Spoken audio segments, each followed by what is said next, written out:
Hey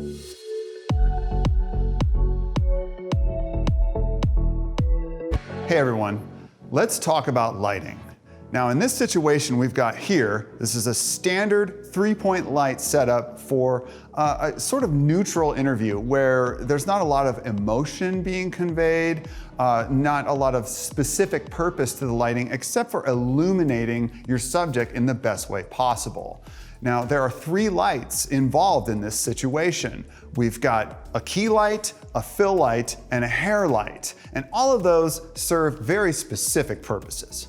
And your understanding of what those lights do and how they function is going to help you craft lighting that supplements the tone of the subject's conversation.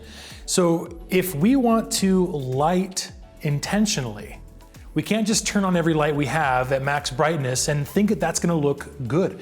When you watch an interview in a documentary, there's very intentional lighting that shapes and draws attention to different components in the frame. So let's break down these 3 types of lights, starting with the brightest and most important light, the key light. Now the key light is the brightest source in your scene.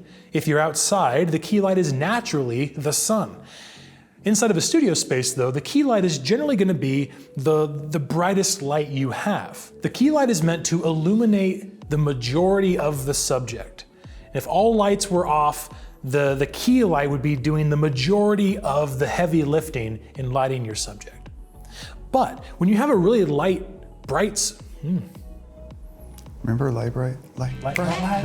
Making things with light. What a sight, making things with light bright.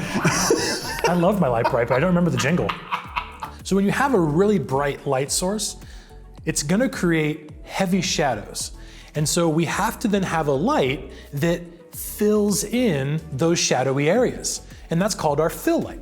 Now the fill light is very flexible in that you can have it really bright or you can have it really dark and increase and decrease the amount of shadows on someone's face.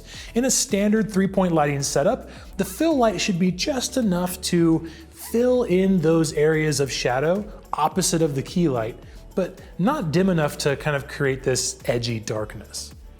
So now that your subject's face is lit properly, we want them to stand off from their background. And that's what the 3rd light does in a 3-point lighting setup. It's called your hair light, or also known as your rim light.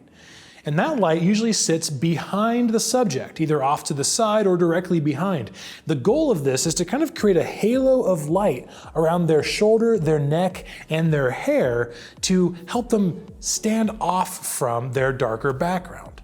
Or even if the background's lighter, the hair light's still gonna give them kind of that silver rim of light to give them separation.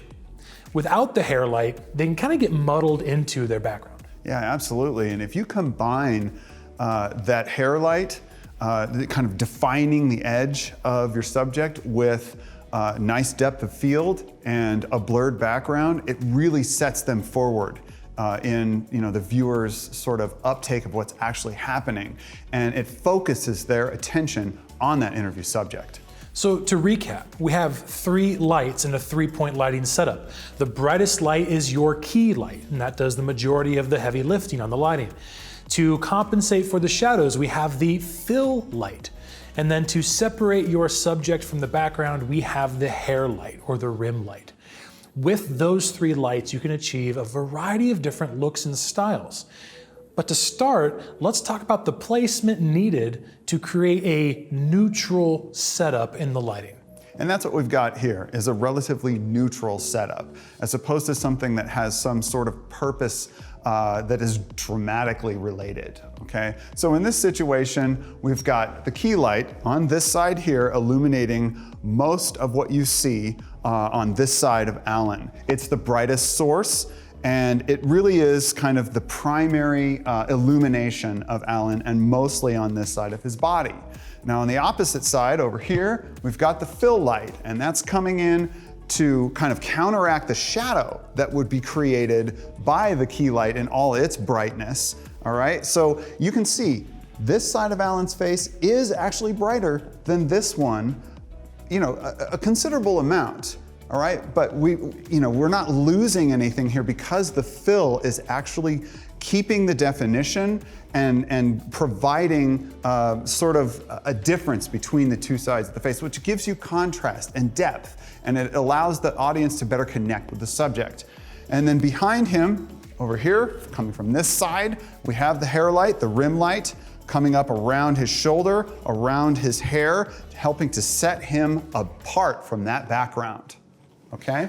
So let's talk about then exactly where you should place these lights to do this. There is a standard angle in terms of where you should start with your three-point lighting. And it's easiest if you think of it kind of like a triangle. So if your subject's seated in their position, your fill and key lights should be at 45-degree angles. They should kind of create a nice right angle from your subject. 45 here, 45 here from the camera itself.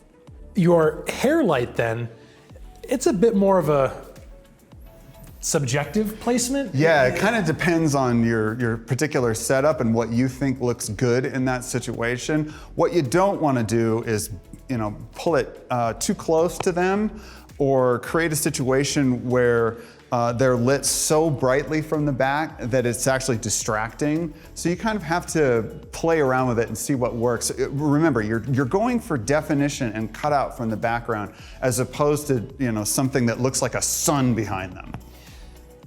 So if you get the placement right in terms of their angles and their setup, the only thing you have left to control is the intensity of the light. And you can do this several ways depending on the types of lights you have.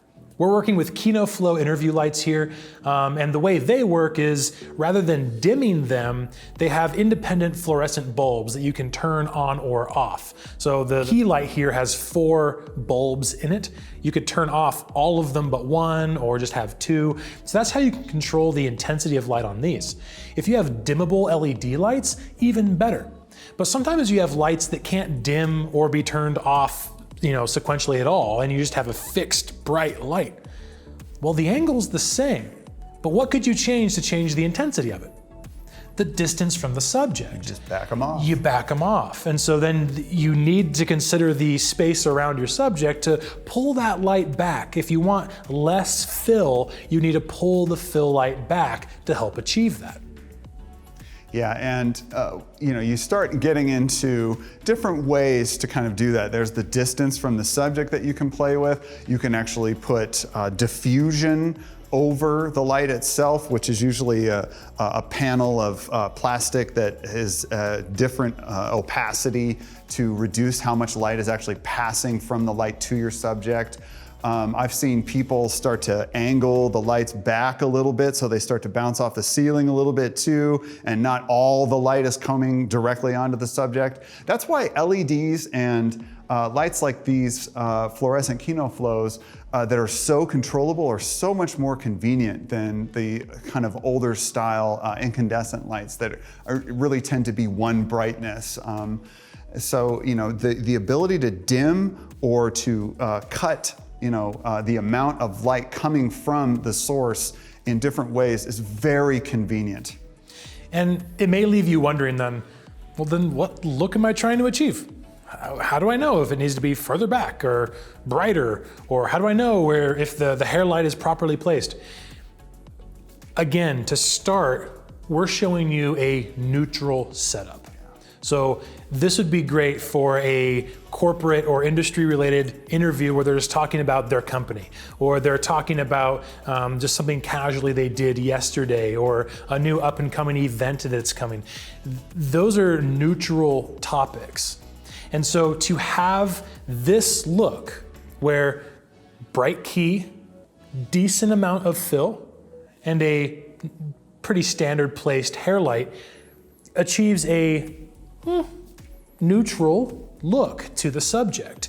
You don't look at me right now and think, ooh, what juicy stuff is he gonna talk about right now?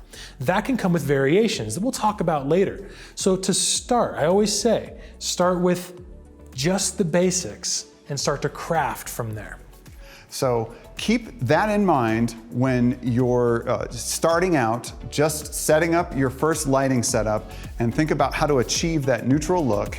and go forward from there. We'll get more experimental in the next topic.